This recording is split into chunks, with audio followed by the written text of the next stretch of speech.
Thank you very much. Good afternoon, dear all. Thank you very much for inviting me. Thank you to all of you for attending that event. Thank you also my colleagues who are living with me in exile to come with me in such wonderful country.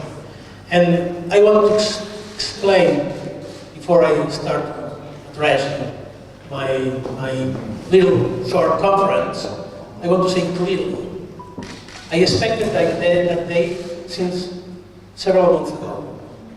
Before I was arrested in Germany, we planned to be in Slovenia.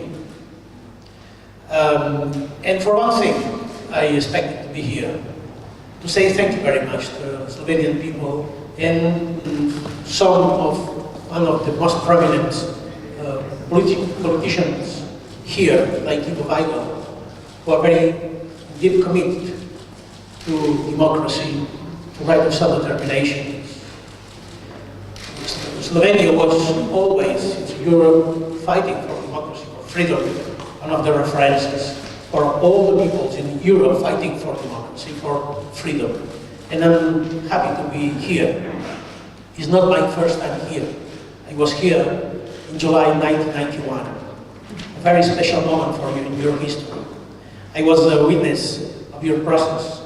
I was here directly seeing your efforts in order to be a free country with the dream to join the European Union, the dream to join the same country as we feel Europe is it. I want to try to explain not only what's going on now in Catalonia and Spain. I think most of you know perfectly. There is a political trial against politicians, where there is a persecution, ideological persecution, etc. I want to explain why we, Catalan, a rich region that you probably know, you can live with a good level of life, are trying to be an independent state, an independent republic, and doing that way using only non-violent means, calling for more radical democracy. So it's impossible to understand what's going on if you are looking at our crisis only with the glasses, when you are looking at the traditional nationalistic revolutions in the 19th or 20th centuries. With that glasses, it's impossible to understand why we, Catalan people, has decided since October 2017 to start that path, very complicated path, to be an independent nation. So we have to start the path to become an independent republic in order to build a classical nation state, to do the same things like Spain, like only changing the name, the flag, the borders, and in a small size. For that reason, I was not living in exile. I'm pro-independence because we want to build a different democratic society with a different relationship between power and citizens, with a different role of the citizens in a modern, peaceful democracy. That is our goal. That is clear our goal. And that is possible now, not 20 years ago in our case, or 40 years ago, because now we are under the new paradigm of the fourth industrial revolution. As you know, probably, all the industrial revolution have changed ideologies and the way of reorganizing power. The struggle for workers' rights is a consequence of the first industrial revolution. Like fascism, Nazism, communism, and liberal democracy are consequences of the second one.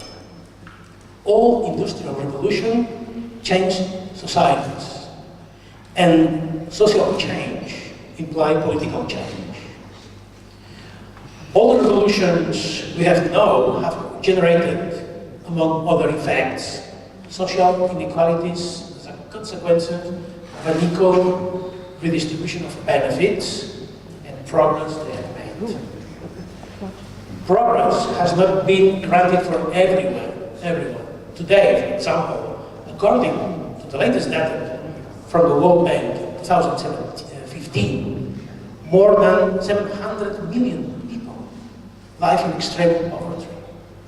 And half of the world's population live on less than $5.5 per day.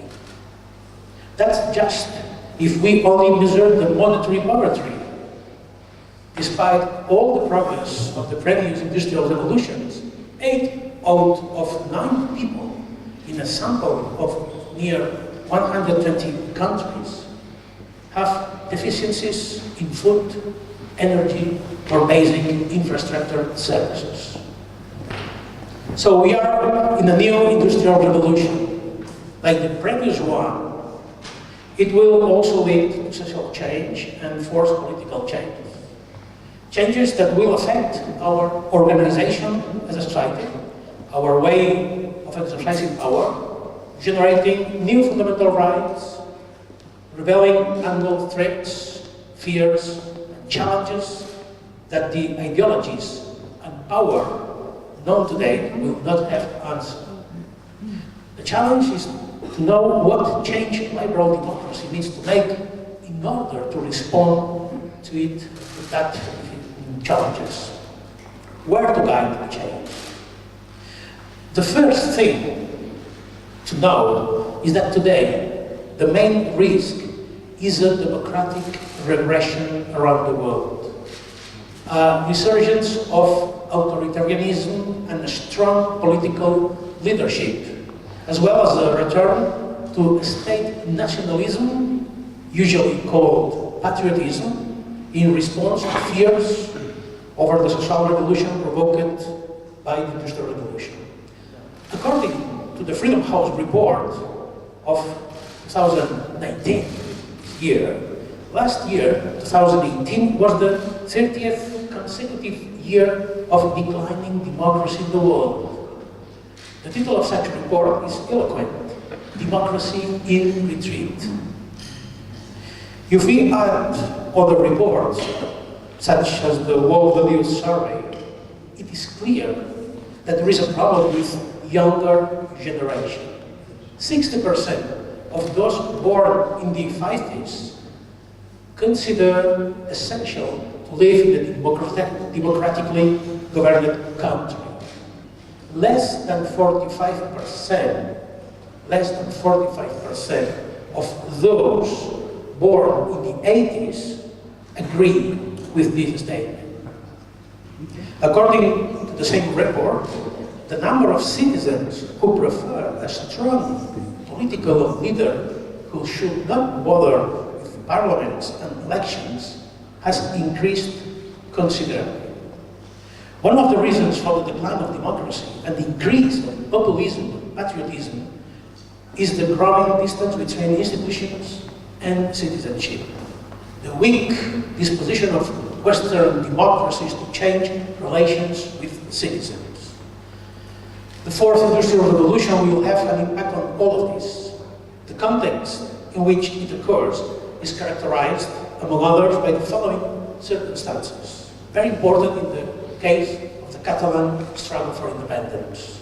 First, the conventional concept of identity and citizenship is in crisis, and the nation-state feels threatened. The nation-state was born in the 19th century under a simple and centralizing idea: one nation, one language, one culture.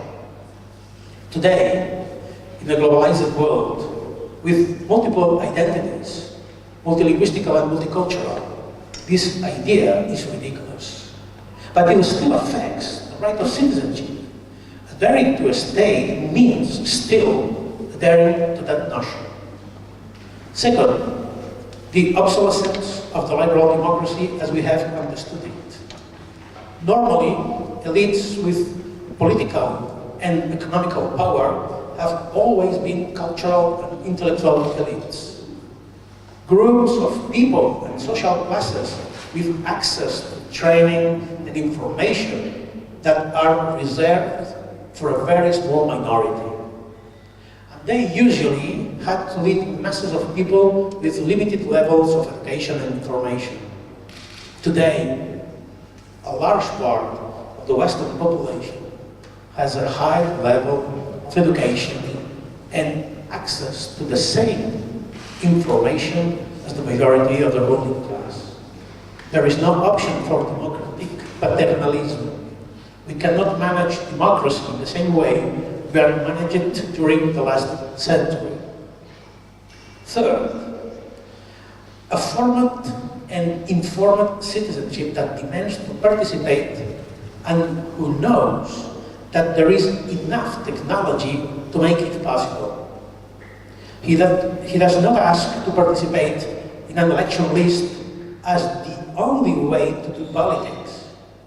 He wants to help politics from his position. Citizens claim to be empowered and want to live in a society that takes benefits for their cooperation, participation, and commitment to prioritize the common good.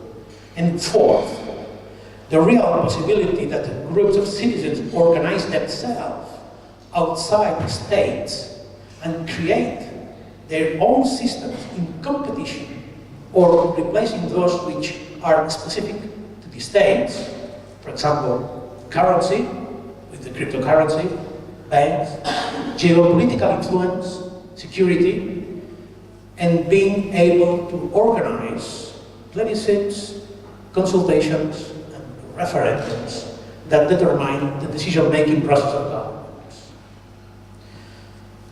It is about finding ways in which democracy fits into this context and its changes. How democracy creates a new association with technology to strengthen itself and strengthen freedom in the world. How to create new standards of governance that increase freedom, security, and human rights in the world. The challenge is to fight the authoritarian threat in the world by giving citizens education, information, and adequate tools to integrate permanently into the decision-making chain of democracies.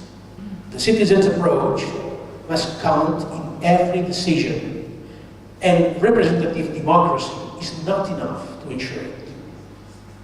Technology allows the alliance, until now impossible, between representative democracy and participatory democracy, so that government and liberal democracies can be more effective, transparent, and controlled by the people, while allowing citizens to recover their sovereignty and with the capacity to manage its relationship with political power in a plan of greater freedom. Governments must change. They must improve, and they are afraid. They know that the Industrial Revolution will take away power and control. But we all know that governments are needed and rules are needed. However, we want these governments and standards to always be a consequence of the popular will and to allow citizens a much more direct control and decisive and permanent participation. As the Universal Declaration of Human Rights say in the 21st article, and that is not new, the will of the people should be the basis of the authority of government. Our goal, when we are fighting for independence, when we are facing that serious consequences in our lives, people in jail, people living in exile, apart from our families, our goal is this. Our goal is to improve our democracy, to serve better our citizens. And that is necessary, is needed to make in the European frame. We are fighting for Europe. We are not fighting for ourselves only. We know that the Catalan revolution, the Catalan struggle, the way we has done that successful proof of the organization in the 1st of October referendum is the way that European Union must improve. Without democracy, there is no future for us. Without democracy, small countries like you are threatened by the big one. And as we probably know better than us, is the moment when the small and medium nations rules leading improving democracy in the world. Look at the last ranking made by United Nations to know the happiest countries in the world. The last one. Look at the top 10 countries, first, second, third. Look at that, and you will find the 8 of that are less than 10 million inhabitants. So small is better. Small bring citizens living in that country is more able to manage challenges for the future and to join the efforts that has been done from other countries in order to ensure peace. That is our main goal: peace, freedom, human rights, social progress, fighting against climate change. That is the goals we share, and in order to do that and to succeed in that goal, we need, as you, to have the tools as our state, tools of a state. Thank you very much, and once again, thank you for your support, Catalan Cause.